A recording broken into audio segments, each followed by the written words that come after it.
اعوذ باللہ من الشیطان الرجیم بسم اللہ الرحمن الرحیم نحمدہ ونصلی ونسلم علی رسولہ الکریم اما بعد فاعوذ باللہ من الشیطان الرجیم بسم اللہ الرحمن الرحیم۔ السلام علیکم ناظرین، آپ دیکھ رہے ہیں ریئل اسکیچ آف اسلام اور میں ہوں آپ کا میزبان محمد احسان حق۔ ناظرین، اب تک ہم جو ہے وہ 7 پوائنٹ ایسے پڑھ چکے ہیں، ان کو ہائی لائٹ کر چکے ہیں، اور ان میں ہم 2 مثالیں ایسی پڑھ چکے ہیں جو اللہ تعالیٰ نے منافقین کے لیے بیان کی تھیں۔ تو ناظرین، ان 7 پوائنٹس اور جو ہے وہ منافقین کے لیے جو 2 مثالیں اللہ تعالیٰ نے بیان کی سورہ بقرہ کی آیت نمبر 17 سے 20 تک ہیں، تو ان تمام تر چیزوں کو اسٹڈی کیجیے گا۔ تو ناظرین، آج ہم جو ہے وہ اگلی آیات کا مطالعہ اور ان پر اسٹڈی کرتے ہیں، ان پر غور و فکر کرتے ہیں، ان میں اللہ تعالیٰ نے کیا ارشاد فرمایا ہے۔ بسم اللہ الرحمن الرحیم، شروع اللہ کے نام سے جو نہایت مہربان اور ہمیشہ رحم فرمانے والا ہے۔ یا ایھا الناس اعبدوا ربکم الذی خلقکم والذین من قبلکم لعلکم تتقون۔ اے لوگو، اپنے رب کی عبادت کرو جس نے تمہیں پیدا کیا، اور ان لوگوں کو بھی جو تم سے بیشتر تھے، یعنی کہ پرانے تھے، سابقہ تھے، تاکہ تم پرہیزگار بن جاؤ۔ الذی جعل لکم الارض فراشا والسماء بناء وانزل من السماء ماء فاخرج به من الثمرات رزقا لکم فلا تجعلوا للہ اندادا وانتم تعلمون۔ جس نے تمہارے لیے زمین کو فرش اور آسمان کو عمارت بنایا، اور آسمانوں کی طرف سے پانی برسایا، پھر اس کے ذریعے تمہارے کھانوں کے لیے انواع و اقسام کے پھل پیدا کیے، پس تم اللہ کے لیے شریک نہ ٹھہراؤ، حالانکہ تم حقیقت حال جانتے ہو۔ اگلی آیات پڑھتے ہیں، آیت نمبر 23۔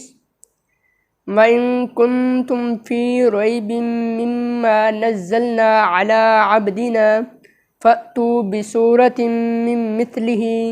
وَادْعُوا شُهَدَاءَكُم مِّن دُونِ اللَّهِ إِن كُنتُمْ صَادِقِينَ۔ اور اگر تم اس کلام کے بارے میں شک میں مبتلا ہو جو ہم نے اپنے برگزیدہ بندے پر نازل کیا، تو اس جیسی کوئی ایک صورت ہی بنا لاؤ، اور اس کام کے لیے بے شک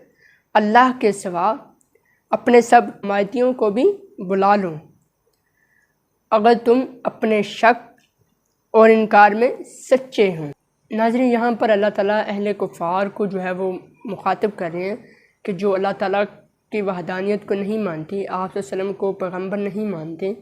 انہوں نے پیچھے مختلف انبیاء کرام کو بھی جھٹلایا ہے، تو اللہ تعالیٰ ان سے مخاطب ہیں کہ اگر تمہیں اس کلام کے بارے میں شک ہے، یعنی کہ اس قرآن مجید کی ایک ایک آیات پر، کسی بھی آیات پر آپ کو شک ہے، تو آپ اس جیسی ایک صورت ہی بنا لو، اللہ کے سوا آپ اپنے تمام حمایتی بھی اکٹھے کر لو، تو اس جیسی ایک صورت ہی بنا لو اگر تم سچے ہو۔ آگے اللہ تعالیٰ کیا فرماتے ہیں؟ فَإِن لَّمْ تَفْعَلُوا وَلَن تَفْعَلُوا فَاتَّقُوا النَّارَ الَّتِي وَقُودُهَا النَّاسُ وَالْحِجَارَةُ أُعِدَّتْ لِلْكَافِرِينَ۔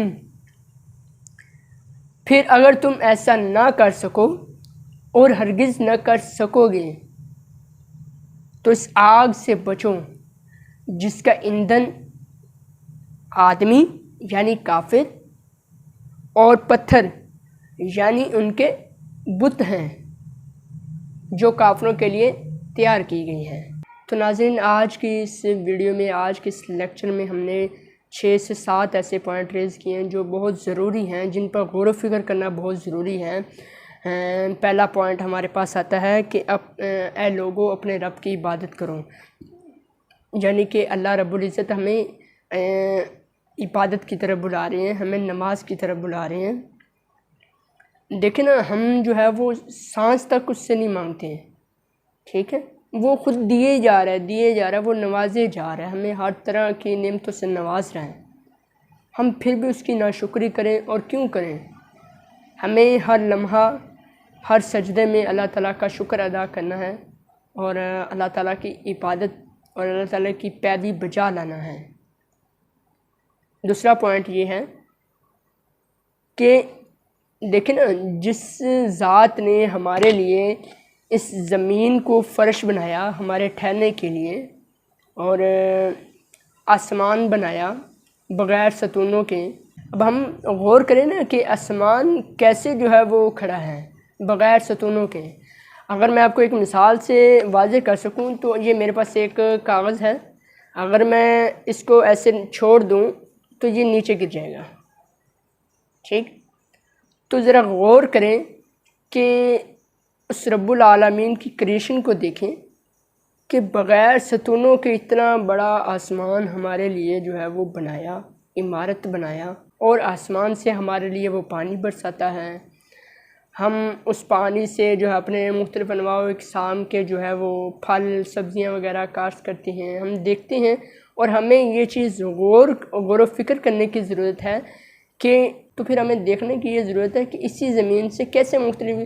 طرح کے انواع و اقسام کے جو ہے وہ پھل سبزیاں وغیرہ پیدا کی جا رہی ہیں۔ دیکھیں نا، ایک پھل کڑوا ہوتا ہے، ایک میٹھا ہوتا ہے، اور ایک جو ہے وہ بے ذائقہ ہوتا ہے۔ تو یہ ہمیں غور کرنے کی ضرورت ہے کہ زمین میں ایسا اللہ تعالیٰ نے کیا رکھا ہے کہ کتنی خوبصورت کریشن ہے اللہ تعالیٰ کی، کہ زمین سے ہی، زمین ایک ہی ہے لیکن اس میں جو کریشن ہے، پیداواری ہے، وہ مختلف ذائقوں میں ہے اور مختلف شکلوں میں ہے، تو اس پر ہمیں غور کرنے کی ضرورت ہے۔ اور چونکہ وہ رب العالمین ہے، اس کے علاوہ کوئی ایسی ذات جو ہے وہ موجود نہیں ہے اور نہ ہی ہو سکتی ہے، وہ نواز رہا ہے سب کو، وہ نہیں دیکھ رہا کہ کون غریب ہے کون امیر ہے، وہ سب کو ہی دے رہا ہے اور دیے ہی جا رہا ہے۔ اگلا پارٹ جو ہے، پارٹ نمبر 2، اللہ تعالیٰ نے کافروں کے لیے بیان فرمایا ہے۔ اللہ تعالیٰ نے فرمایا کہ جو لوگ اللہ تعالیٰ کی ذات کو نہیں مانتے، جو لوگ جو انکار کرتے ہیں اسلام کا، اور آپ صلی اللہ علیہ وسلم کو پیغمبر نہیں مانتے، اللہ تعالیٰ کو خدا نہیں مانتے، تو ان کے لیے اللہ تعالیٰ نے کہا ہے اگر تم اس کلام کے بارے میں شک میں مبتلا ہو تو اس جیسی ایک صورت ہی بنا لو، اللہ کے سوا اپنے تمام دوست بھی اکٹھے کر لو، اپنے حمایتی بھی اکٹھے کر لو اگر تم سچے ہو۔ پھر اللہ تعالیٰ نے کہا ہے کہ تم ایسا نہ کر سکو گے اور ہرگز نہ کر سکو گے۔ وہ کریٹر آف دس یونیورس ہے، اللہ تعالیٰ کریٹر آف دس یونیورس ہے، وہ جانتا ہے کہ اس نے انسان کی تخلیق کیسے کی ہے، انسان کی پروگرامنگ کیسے کی ہے۔ اللہ تعالیٰ یہاں پر الارمنگ میسیج دے رہیں کہ بچو اس آگ سے جس کا ایندھن آدمی یعنی کافر اور پتھر یعنی ان کے بت ہیں، جو کافروں کے لیے تیار کی گئی ہے۔ تو ناظرین، آج کے اس ویڈیو میں ہم نے بہت سارے پوائنٹ جو ہے وہ ان پر غور و فکر کیا، اور ان پر ہمیں غور و فکر کرنے کی ضرورت ہے کہ ایک ذات ایسی موجود ہے جو سب کو پال رہی ہے، جو کریٹر آف دس یونیورس ہے، جو اس کائنات کو چلا رہی ہے۔ تو ناظرین، آپ لوگوں سے پھر گزارش ہے کہ غور و فکر کرنا نہ چھوڑیے گا، قرآن پاک کو اسٹڈی کریں خود، اور ان تمام تر پوائنٹس پر غور و فکر کیجیے گا۔ اب تک کے لیے اتنا ہی، اپنے میزبان محمد احسان الحق کو دیجیے اجازت، اللہ حافظ۔